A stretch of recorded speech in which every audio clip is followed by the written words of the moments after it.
Steve Leisman has more now on the thinking inside the central bank.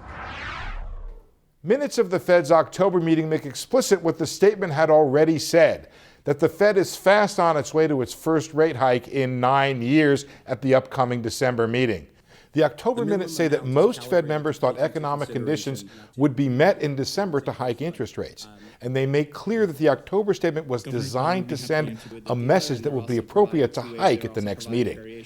To be sure, the meeting took place before the horrific terror attacks in Paris, but one hawkish member of the Fed said in an exclusive CNBC interview that he did not expect much change in the economic or the rate outlooks as a result.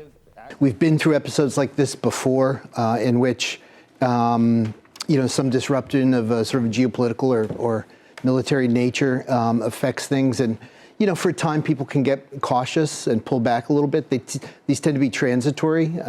So keeping our fingers crossed and waiting and seeing.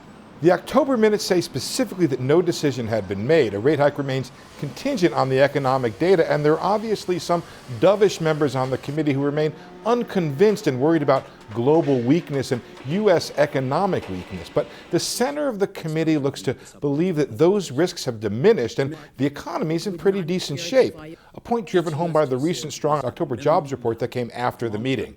All members of the committee agreed that once rate hikes start, they're likely to rise slowly afterwards, and there was general agreement that starting hikes earlier would allow future hikes to be gradual rather than forcing the Fed to play catch-up. So as much as any central bank ever does, the Fed is telegraphing a December rate hike, a rate hike that only very weak economic data at this point could derail.